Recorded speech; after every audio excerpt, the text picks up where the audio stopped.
My daughter told me I wasn't invited on the family cruise because, and I quote, "It's for the core family, Dad. You know me, Mark, and the kids. We just want to have fun." The words hung in the air between us, transmitted over the phone, yet they felt like a physical slap. The core family. I was 62 years old. I had buried my wife, her mother, 5 years prior. I had raised her, paid for her education, bought her first car, paid for her wedding to a man I privately considered to be a spineless sycophant, and for the last 10 years had been quietly funding their entire lifestyle. I wasn't just a father. I was the bank, the landlord, the employer, and the safety net. And I wasn't core family. I wasn't fun. The implication was clear. I was just the wallet, and wallets don't need to go on vacation. My daughter, Chloe, had a way of saying things with a breezy entitlement that was meant to soften the blow, but it only ever sharpened the blade. "I'm sure you understand, Dad," she'd added, a verbal pat on the head. "You wouldn't enjoy all the late nights and loud music anyway." I didn't say much. I just murmured something about understanding and hung up the phone. The silence in my large, empty house was suddenly deafening. This wasn't just a house. It was the house I'd bought for them, the one they lived in, rent-free, filling its 5 bedrooms with their noise and their lives while I stayed in the guest cottage out back. A self-imposed exile to give them their space. For years, I had mistaken their dependence for affection. I had mistaken their acceptance of my money for love. That phone call was the clarifying moment. The moment the fog of parental hope dissipated and revealed the cold, hard landscape of reality. They didn't see me as family. They saw me as a resource. And resources don't have feelings. They're simply there to be used. So, in the profound quiet of my cottage, I decided to teach my daughter, her useless husband Mark, and by extension, my beloved but tragically spoiled grandchildren, a lesson in economics. A lesson in consequences. A lesson about what happens when you bite the hand that feeds you. Because if I wasn't part of the core family, then they certainly weren't going to be part of my core finances. The cruise they were so excited about, the one I wasn't fun enough for, was about to become the most expensive vacation they ever took. I sat there for a long time, the phone still warm in my hand. The initial sting of humiliation, a hot, shameful flush, began to cool. It was replaced by something else, something I hadn't felt in a very long time. It was a cold, crystalline anger. Not a raging fire, but the deep, unyielding cold of a glacier. It was a clarity of purpose. For years, my life had been governed by a single, guiding principle: make Chloe happy. After her mother died, it became an obsession. I saw my late wife in her eyes, and I couldn't bear to see them fill with tears or disappointment. So I gave. I gave my time, my money, my energy, my life. I built a gilded cage for her and her family, and I had been the willing zookeeper passing delicacies through the bars. But Chloe's words hadn't just been a rejection. They had been an obituary. They were the death notice for the man I had been trying to be, the doting, endlessly patient father. That man died during that phone call. In his place, a different man was resurrected. It was the man I used to be before I sold my company, the man who built a software empire from a garage with nothing but grit and a refusal to fail. The man who negotiated multi-million-dollar deals, who could spot a weakness in a contract from a mile away, who understood that in business, and now in life, there is no room for sentiment when your counterpart is acting in bad faith. I walked from the guest cottage to the main house. Their house. My house. I stood in the grand foyer, looking at the oversized family portrait they'd had taken last Christmas. Me, awkwardly perched on the end, while Chloe, Mark, and the kids formed a perfect, smiling unit in the center. The core family. I looked at Mark's smug face. He was a man who had failed upwards his entire life, cushioned by my money. He worked a cushy marketing job that paid an absurd salary for very little actual work, a job I had arranged for him through a contact. He drove a luxury SUV that was leased in my company's name. He wore designer clothes bought with a credit card for which I paid the bill. He was a parasite, and I had been the willing host. Enough. The word echoed in the silent hall. Enough.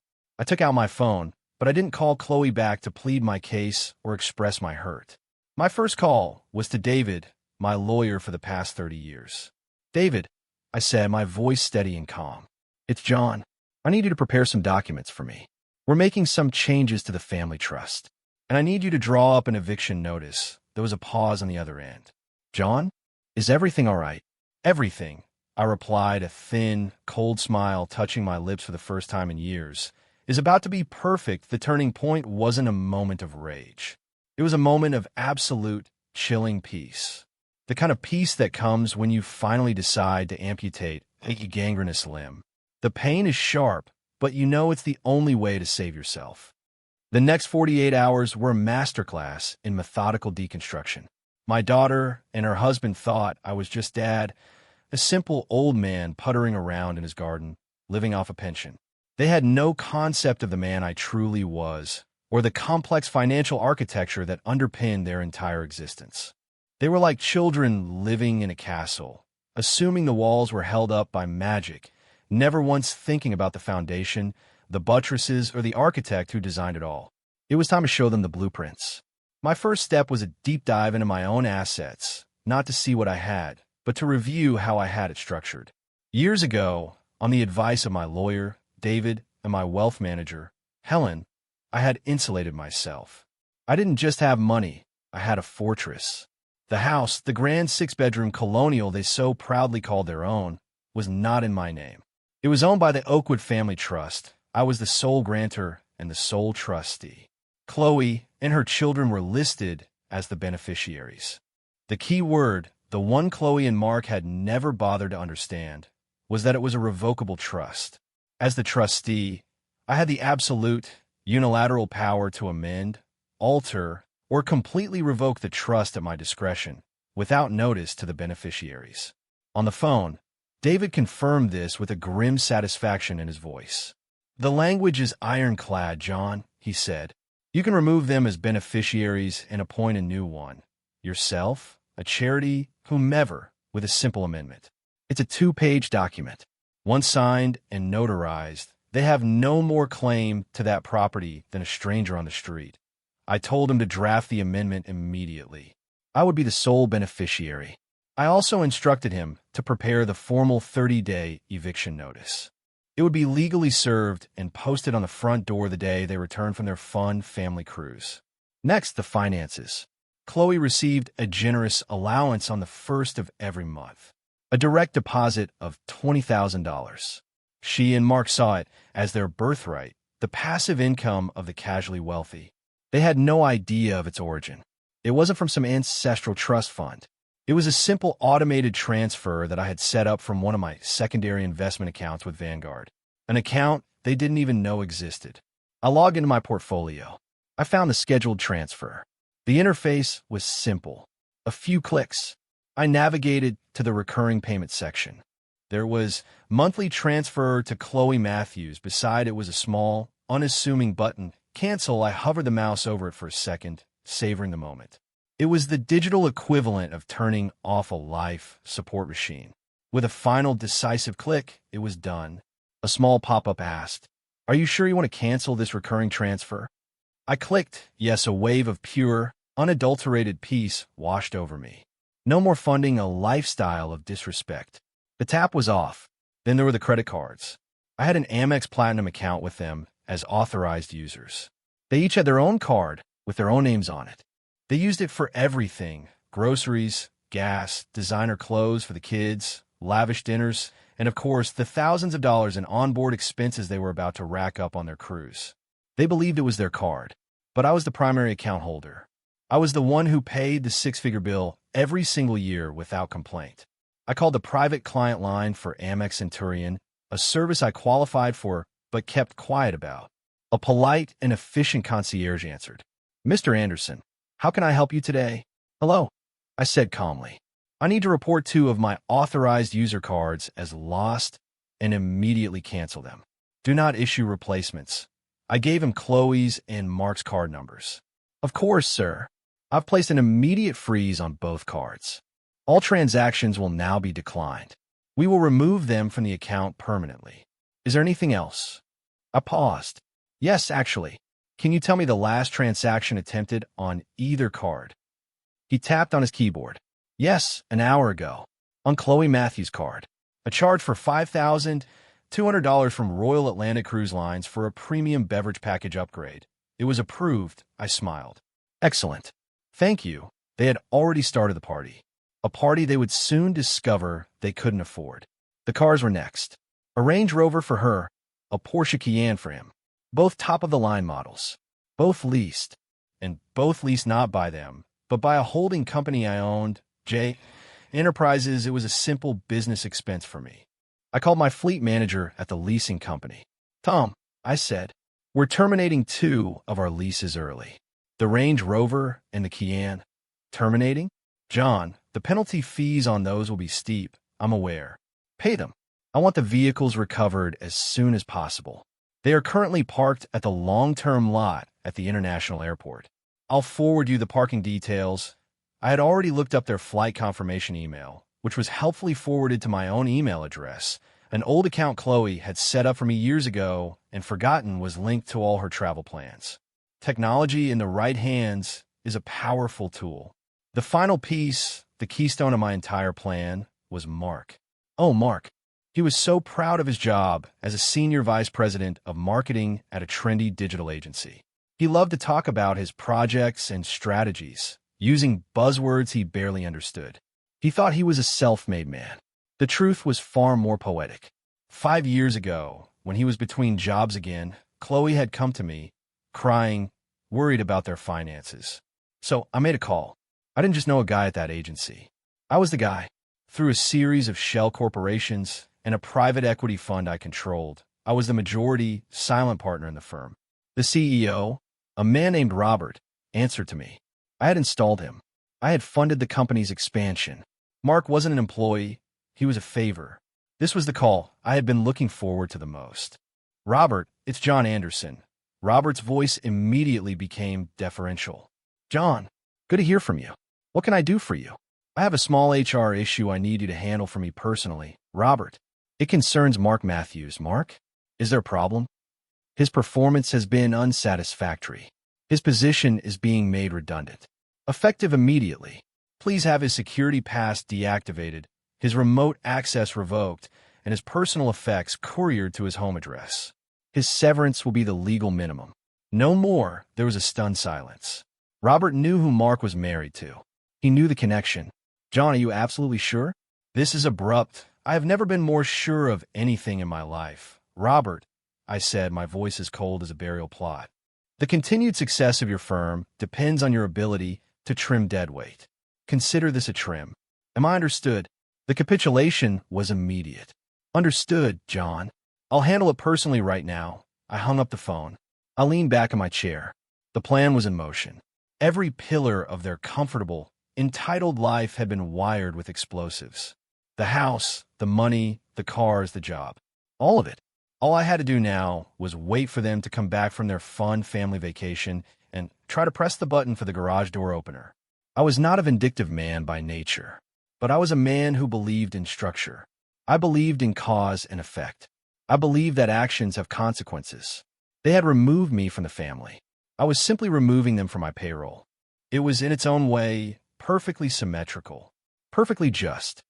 The cruise ship, the Majesty of the Seas, departed on a Saturday morning. I pictured them standing on the deck, champagne flutes in hand, part of the premium package I'd paid for, waving goodbye to a life they thought was secure. The first sign of trouble would have been subtle. They probably went to one of the ship's specialty restaurants that evening, the kind that isn't included in the basic fare. Mark, always wanting to play the big shot, would have grandly handed the waiter his Amex. The waiter would have returned, apologetic. I'm sorry, sir, but the card has been declined. Mark would have laughed it off, blaming the ship system. He would have tried Chloe's card. Declined. Annoyance would have started to creep in. They would have paid with their debit card, grumbling about it, making a note to call the credit card company in the morning. They wouldn't have known that their debit card was linked to the checking account that was supposed to receive its $20,000 injection of lifeblood in a few days, an account that was now running on fumes. The first text message arrived on Sunday afternoon. It was from Chloe. Dad, something weird is going on with the Amex. Both mine and Mark's are being declined. Can you call them? I looked at the message on my phone screen. I typed a simple reply. That's odd. I'll look into it. I, of course, did no such thing. I spent the afternoon in my garden, planting new rose bushes. The physical labor was grounding. Each turn of the soil felt like I was burying the past. More texts followed. Did you call them yet? We need it for our shore excursion tomorrow. Dad, this is really annoying. Please sort it out. Are you getting my messages? The tone shifted from annoyance to frustration, then to anger. I continued to ignore them. I imagined them on the ship, their world of effortless luxury starting to crack at the seams. Other people were ordering premium drinks, booking spa treatments, and they were stuck with the buffet. For people like Chloe and Mark, this was not a minor inconvenience. It was a public humiliation. The real panic would have set in around Tuesday, the first of the month. Chloe would have checked her bank account, expecting to see the familiar, comforting sight of a fresh $20,000 deposit. She would have seen her balance, dangerously low after the debit card payment for the restaurant. She would have seen that no deposit had been made. That's when my phone truly began to explode. It was a rapid-fire succession of texts and missed calls. Where is my allowance? Dad, I'm serious. What is going on? My transfer didn't come through. Mark tried to call his office, and his email isn't working. He can't get through to anyone. Pick up your phone right now. I let them all go to voicemail. I'll listen to one of them later. It was Chloe, her voice a high-pitched shriek of panic and rage. Dad, I don't know what kind of game you're playing, but you need to stop it. Our money isn't there. The cards don't work. Mark thinks he's been fired. You need to fix this right now. This whole vacation is ruined. Ruined. The irony was delicious. She had excluded me because I wasn't fun, and in doing so, had stripped all the fun from her own life. She just didn't know it yet. They cut the cruise short. I knew this because I received another travel alert email. A one-way flight from St. Martin back home, booked at an exorbitant last-minute price on their dwindling debit card. They arrived back on Thursday, 2 days early. They would have taken the airport shuttle to the long-term parking garage, exhausted and furious. They would have walked to the spot where they left their Range Rover. They would have found an empty space. Confusion would have turned to dread. Mark would have clicked the key fob frantically, the little red light blinking uselessly, searching for a car that was no longer there. After a frantic call to the parking authority and then the police, they would have eventually been directed to the leasing company, who would have coldly informed them that the vehicle had been repossessed at the request of the lessee, J. Enterprises. They wouldn't have recognized the company name. They would have had to take a $200 taxi ride home, their suitcases full of unworn resort wear, their faces masks of thunder. The taxi would have pulled up to the beautiful colonial house. They would have stormed up the walkway, ready to confront me, ready to scream and demand answers. And they would have found the front door locked. Their keys wouldn't have worked. The locks had been changed the day before. Taped squarely in the middle of the heavy oak door, protected by a plastic sleeve, would be a legal document. It was the eviction notice David had prepared. It gave them 30 days to vacate the property now owned solely by the Oakwood Family Trust, of which they were no longer beneficiaries. Their unraveling was complete, from a luxury cruise to being locked out of their own home in less than a week. It wasn't magic. It was just cause and effect. They found me, of course. It took them a few hours. They would have first tried the guest cottage, finding it empty. They would have called my phone relentlessly. Finally, in desperation, Mark would have remembered the name of my lawyer, David, from some past conversation about my will. He must have called David's office, pretending to be concerned, and a sympathetic secretary probably gave him the address to my city apartment. It was a place they never knew existed. A sleek, modern penthouse in the heart of the city that I had owned for years, my private sanctuary away from the suburban drama I had been subsidizing. The doorman called up to announce them. Mr. Anderson, there's a Chloe and Mark Matthews here to see you. They seem quite agitated. Send them up, Frank, I said calmly. I waited by the door. When it opened, they looked like survivors of a shipwreck. Their clothes were crumpled. Their faces were pale with fury and exhaustion. Chloe burst in first. What have you done? She screamed, her voice hoarse. Mark followed, his face a blotchy red. You can't do this. You can't just kick us out. This is our house. I closed the door, quietly behind them and gestured to the plush leather sofa that faced a wall of floor-to-ceiling windows overlooking the city skyline. "Sit down," I said. It wasn't a request. They remained standing, vibrating with anger. "I'm not sitting down," Chloe yelled. "I want to know what the hell is going on. Why is our money gone? Why were the cars taken? Why is there an eviction notice on our door?" I walked past them to the small bar and poured myself a glass of water. I didn't offer them any. I took a slow sip, letting their fury wash over me. I had imagined this moment. I had rehearsed it. I would not be drawn into a screaming match. I would be the calm center of their hurricane. "Everything that has happened," I began, my voice even and measured, "is a direct consequence of your own actions. Let me be very clear, so there is no misunderstanding." I looked directly at Chloe. "You live in my house. The house is owned by a trust that I control. Last week, I amended that trust. You are no longer a beneficiary. Therefore, it is no longer your house. You have 30 days to remove your personal belongings." Her jaw dropped. She looked speechless, a rare condition for her. I then turned to Mark. "You drive my cars. Or rather, you drove them. They are leased by my company. I terminated those leases. They are no longer your cars." I paused, letting it sink in.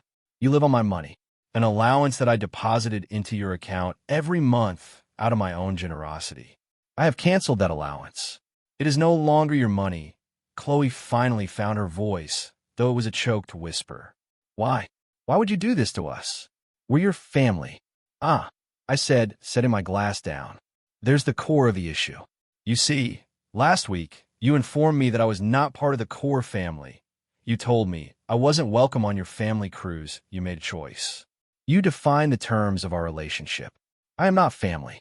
I am, in your eyes, merely a service provider. And I have simply decided to discontinue my services." Mark scoffed, a flicker of his old arrogance returning. "This is insane. You can't just cut us off. I have a job, a good job. We'll be fine without your money." This was the moment I had been waiting for. The final, crushing blow. "About that job, Mark," I said, looking him dead in the eye. "You seem to be under the impression you earned that position through merit. You didn't. You were a favor. I got you that job. The company you work for? I am a majority owner. Or rather, I was the majority owner of the company you work for. Your position was made redundant on Monday. Your termination has already been processed. You have no job." Mark, the color drained from his face. He looked like he had been physically struck. He staggered back and finally collapsed onto the sofa. He understood. He finally, truly understood. He wasn't a self-made man. He wasn't a senior vice president. He was nothing. All his confidence, all his smug superiority, was built on a foundation of my creation, and I had just pulled it out from under him. Chloe stared at me, her eyes wide with a horror that was slowly eclipsing her anger.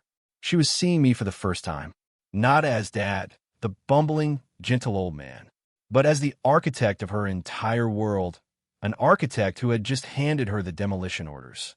"Actions have consequences, Chloe," I said softly, but without a trace of pity. "You want a life with just your core family, now you have it. Go and enjoy it." In the weeks that followed, their world was completely remade. They had no money, no home, no cars, and no income. The 30-day eviction period was a scramble of frantic packing and quiet desperation. They couldn't afford a storage unit, so they sold most of their expensive furniture for pennies on the dollar on Facebook Marketplace. The grand piano I had bought for my granddaughters, the designer sofas, the art they had chosen for the walls, all gone. They tried to get a lawyer, but no lawyer would take their case on contingency after a brief review of the trust documents. To fight me, they needed money, the very thing they no longer had. Their only option was to move in with Mark's parents, into a cramped spare bedroom in a small suburban tract house 2 hours away. The humiliation was absolute. Mark, stripped of his title and his Porsche, couldn't find another job that would entertain his salary expectations. The cloud of his abrupt redundancy from a firm he'd been with for years followed him. He ended up taking a job as an assistant manager at a big-box hardware store, a humbling descent from his fictitious corporate throne. Chloe, who hadn't worked a day since college, had to get a job. She became a cashier at a local grocery store, The fluorescent lights and constant beeping of the scanner a stark contrast to the boutique shopping and leisurely lunches that had once defined her days. I heard from mutual acquaintances that she was bitter and angry, constantly telling anyone who would listen how her cruel father had stolen everything from her. She never once acknowledged her own role in the catastrophe. She never understood that I didn't take anything from her. I simply stopped giving. I, on the other hand, found a profound sense of peace. The heavy burden of their entitlement, a weight I hadn't even realized I was carrying, was lifted. I sold a large house. The market was good, and the sale finalized quickly, adding a significant sum to my already comfortable fortune. I used a portion of the money to set up new, much smaller, and much stricter trust fund for my grandchildren, payable only upon their 25th birthdays, and only if they had completed a college degree or a trade school certification. It wasn't a gift. It was an incentive to build their own lives, not to depend on someone else's. I reconnected with my brother and his family, whom I had neglected for years while I was so focused on Chloe's manufactured needs. I traveled. I read. I spent my days in my beautiful city apartment, enjoying the quiet. Sometimes I would get a text from an unknown number. It would be Chloe asking for a few $100s to fix her car or to pay a utility bill. I never replied. My silence was the final lesson. It was a lesson about respect, about gratitude, and about the dangerous assumption that kindness is a weakness. I have been kind for decades. They had seen it as an obligation. My mistake was in believing that love could be bought or that gratitude could be expected. True relationships are a two-way street. Mine with my daughter had become a one-way toll road where I paid for everything, including the privilege of being disrespected. I closed that road. It was a painful, drastic measure, but it was necessary. I didn't do it out of hate. I did it out of a final, desperate act of love, a love for myself, for the life I had built, and for the principle that everyone, eventually, must be responsible for their own happiness. They wanted a life without me in it. I simply gave them exactly what they asked for. And in the end, I learned that sometimes the most generous thing you can do for someone is to let them experience the full weight of their own choices.